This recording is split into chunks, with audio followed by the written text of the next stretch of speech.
Chapter 10. A Ruined Castle. Homer gave up and stopped running after the kite. But Pete continued to chase the fast-moving string across the dunes, then down on the beach. Crickets, thought Pete as he raced along, if only the wind would stop blowing. Its course had changed, fortunately, and now the kite was being carried along above the sand instead of over the water. Pete hoped to catch the kite before the wind might change again and carry it out to sea.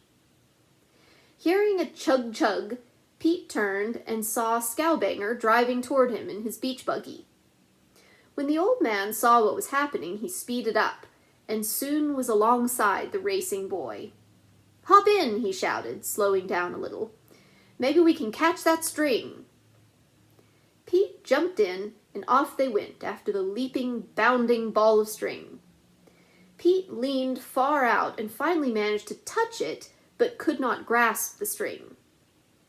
Scowbanger tried to run over it and anchor the now tiny ball, but he missed. He stopped and Pete leaped out. As he made a final grab, the mischievous wind blew it away. In a second, kite and string were over the water. The boy waded in, but the chase was hopeless. The string was whisked far out into deep water. In a few moments, the string was soaking wet, and the kite settled down into the sea. Soon it disappeared under the waves. "Too bad, Pete," Scowbanger said. "We nearly had it." By this time, the Fraser boys had reeled in their kites and come up. They, too, said they were very sorry, but that Homer had gone off without a word. Then Terry added, "Maybe it's just as well you lost the kite, Pete. We didn't want to tell you before, but you don't stand much chance in the contest if your kite isn't sort of unusual." "You mean like yours?" Pete asked. "That's right. Think up something original." "Say, fellas," said Scowbanger suddenly, "do you want to go on a beachcombing expedition with me?" "Sure, thanks," they all answered. "Then come on," he said. "I'll introduce you to a place that never fails me." The four boys climbed aboard, and the beach buggies started off. "Where are we going?" Pete asked. "First, I'm going to show you where pirates sometimes landed." The beachcomber drove along the shore, dodging pieces of driftwood and bouncing over little gullies in the sand. Presently they came to a place where the beach was very narrow. The shoreline curved inland a short distance, and the boys were surprised to see a perfect little harbor. "The marshland behind this spot keeps the summer visitors out," Scowbanger said with a wink. "But the pirates didn't mind. They brought their boats in here and dropped anchor." As they drove slowly along, all of them kept their eyes open for articles of value the waves might have brought in. "There's a crate of oranges!" Tim cried. "I'll get it for you, Scowbanger." Just as he was stowing it aboard, Pete spotted a box wedged between two small rocks. Excitedly, he dashed over and opened it. Had some pirate? Then the boy laughed. The box contained a sodden shoe-cleaning kit. All this time, Scowbanger had been poking in the sand and come up with a strange assortment: 3 beautiful shells, a turtle with a date on its back, and a queer-shaped bottle. "There's a note in the bottle," Tom cried. Scowbanger dug the cork out with a penknife and opened the note. It read, "Bet you got all excited when you saw this, Scowbanger. I did it for a joke. H." "Homer," the old man cried. "I'll thrash that kid when I get hold of him." They climbed into the beach buggy again. On the way to the next stop, Scowbanger told them the story of 2 pirate ships which were found in the cove a long time ago. No one was on them. "The ships stayed here for several years, I understand," Scowbanger went on, "until the finders sailed away in them." "Who were they?" Terry asked. 4 boys like yourselves," the beachcomber replied. "When they grew up, they became merchant seamen and sailed the pirate vessels all over the world." "I'd like to do that," Tom said. "Me too," the others added.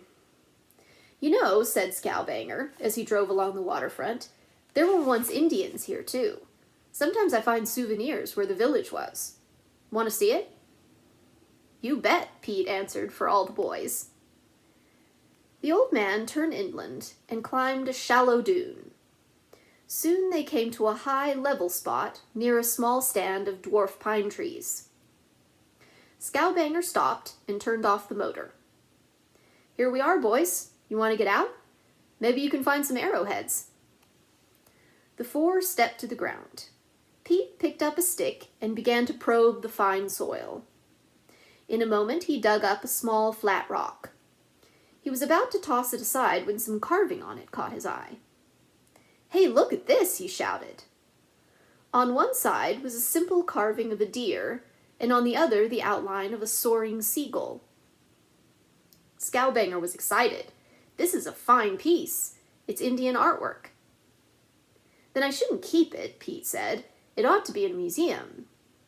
That's right, Scowbanger said. There's one in town. Terry offered to take it there, as he lived nearby, and Pete handed it to him. As they walked toward the jalopy, Pete said, Fellas, the carved seagull gives me an idea. I think I'll make a kite to look like it. That would be different, all right, Tom agreed. I don't remember anyone flying a kite like that. When Pete reached home, his family looked relieved. From your note, his mother said, I thought you'd be right back. But after she and the others heard his adventures, they forgot about being worried. We couldn't go look at the pirate ship hunters till you came, Ricky pouted. Come on! He was out the door in a flash, and the others followed.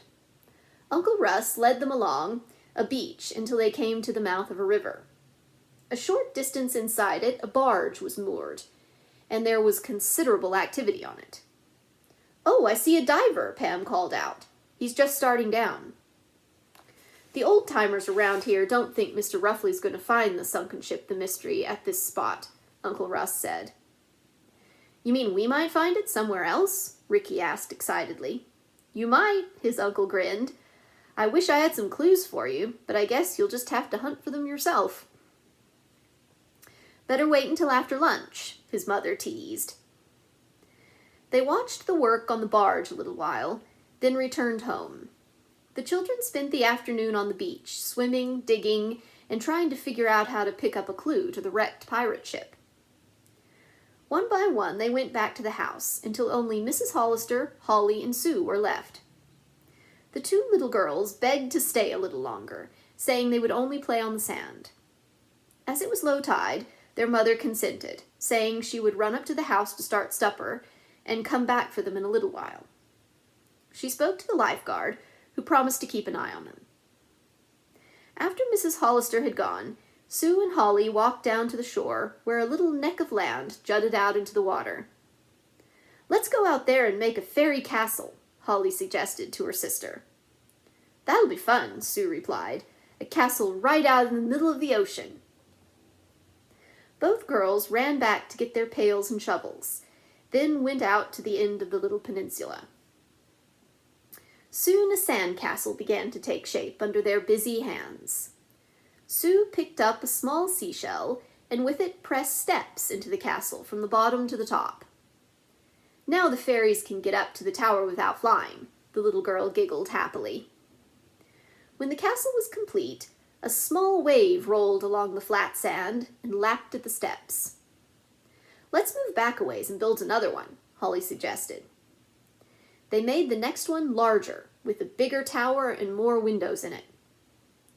I'm going to dig a secret tunnel under the castle, Sue declared eagerly.